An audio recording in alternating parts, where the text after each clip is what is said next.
aku kembali ke pintu gerbang luar dari tempat kudus yang menghadap ke timur.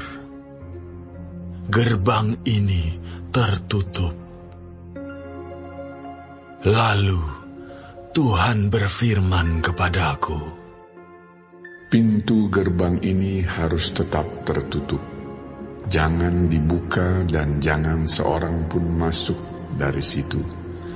Sebab Tuhan Allah Israel sudah masuk melaluinya. Karena itu gerbang itu harus tetap tertutup.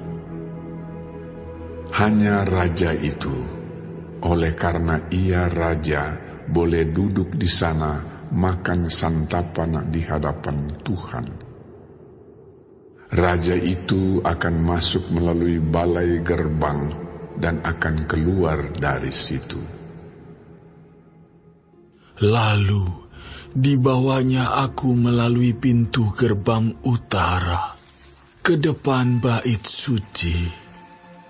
Aku melihat, sungguh rumah Tuhan penuh kemuliaan Tuhan. Maka aku sujud menyembah. Tuhan berfirman kepadaku, hai anak manusia, perhatikanlah baik-baik. Lihatlah dengan teliti dan dengarlah dengan sungguh-sungguh segala sesuatu yang hendak kufirmankan kepadamu mengenai peraturan-peraturan rumah Tuhan dan tentang segala hukumnya, dan perhatikanlah baik-baik siapa yang diperbolehkan masuk ke dalamnya dan siapa yang harus ditolak dari tempat kudus. Katakanlah kepada kaum pemberontak, yaitu kaum Israel, beginilah firman Tuhan Allah, cukuplah perbuatan-perbuatanmu yang keji itu, hai kaum Israel, yang membiarkan orang-orang asing, yaitu orang-orang yang tidak bersunat hatinya maupun dagingnya, masuk dalam tempat kudusku, dan dengan kehadirannya mereka menajiskannya waktu kamu mempersembahkan santapanku, yaitu lemak dan darah. Dengan berbuat begitu, kamu lebih mengingkari perjanjianku daripada dengan segala perbuatanmu yang keji yang sudah-sudah. Kamu tidak memelihara barang-barangku yang kudus, dan kamu mengangkat mereka untuk memelihara kewajibanmu terhadap aku di dalam tempat kudusku. Oleh sebab itu, beginilah firman Tuhan Allah. Tidak seorang pun dari orang-orang asing yang hatinya dan dagingnya tidak bersunat boleh masuk dalam tempat kudusku. Ya, setiap orang asing yang ada di tengah-tengah orang Israel. Tetapi orang-orang Lewi yang menjauh daripadaku waktu Israel sesat daripadaku dengan mengikuti berhala-berhala mereka, akan menanggung hukumannya.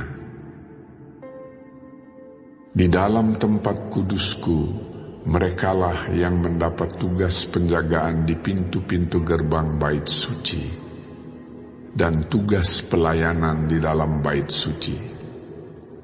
Merekalah yang menyembelih korban bakaran dan korban sembelihan bagi bangsa itu, dan bertugas bagi bangsa itu untuk melayaninya. Oleh karena mereka telah melayani bangsa itu di hadapan berhala-berhala mereka, dan mereka bagi kaum Israel telah menjadi batu sandungan yang menjatuhkannya ke dalam kesalahan. Oleh karena itu, aku bersumpah mengenai mereka, demikianlah firman Tuhan Allah, bahwa mereka akan menanggung hukumannya sendiri. Mereka tidak akan mendekati aku untuk melaksanakan tugas imam di hadapanku, ataupun mendekati segala barangku yang kudus atau persembahan-persembahan maha kudus.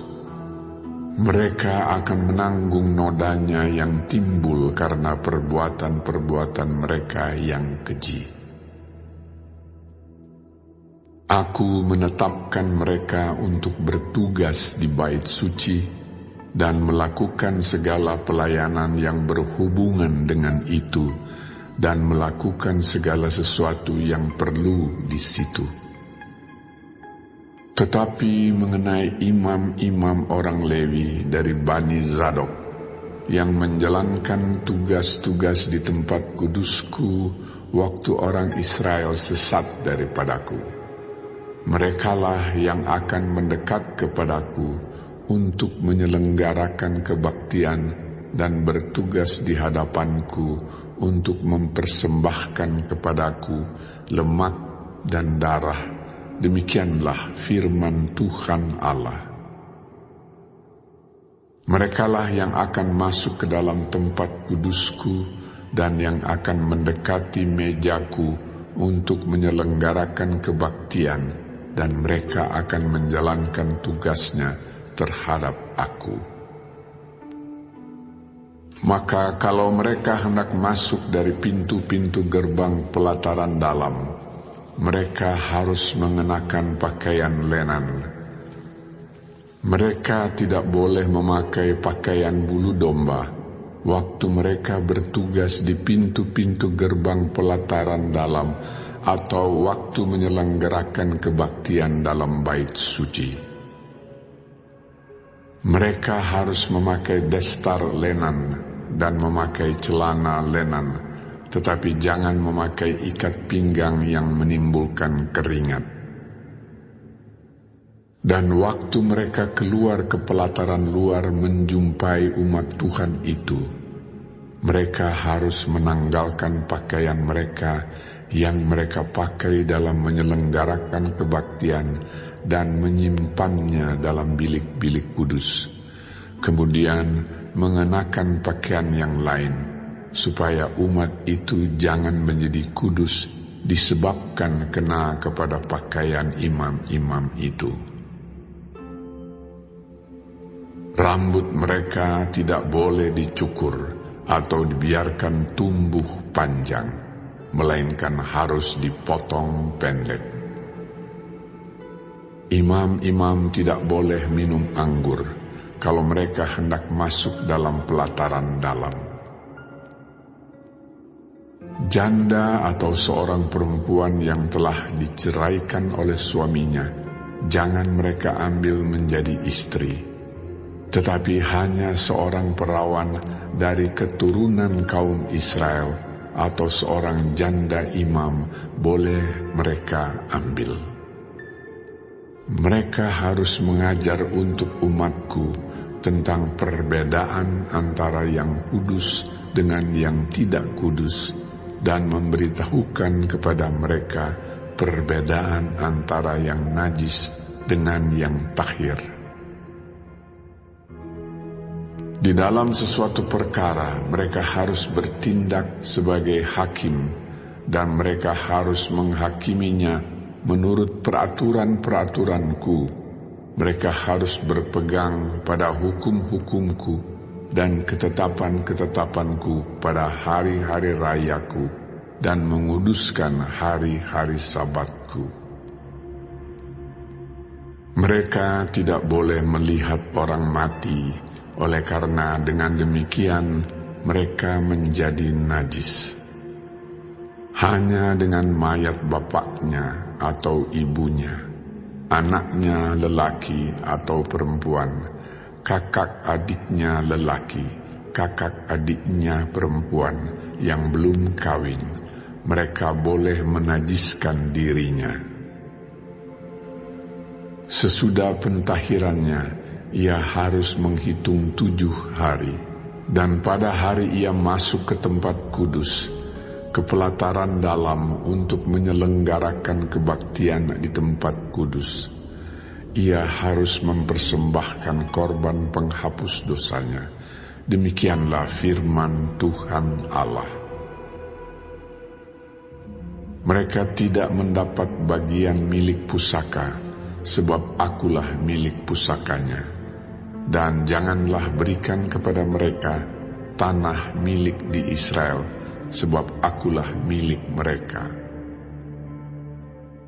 Persembahan korban penghapus dosa dan korban penebus salah, merekalah yang harus memakannya, dan segala yang dikhususkan di tanah Israel adalah bagian mereka.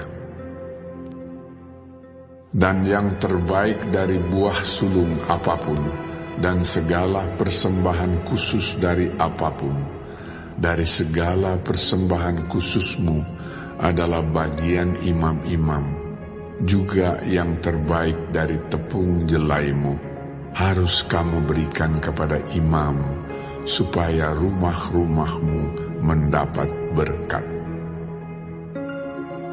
Segala burung dan binatang yang sudah mati, atau yang menjadi sisa mangsa binatang buas, janganlah dimakan oleh imam-imam.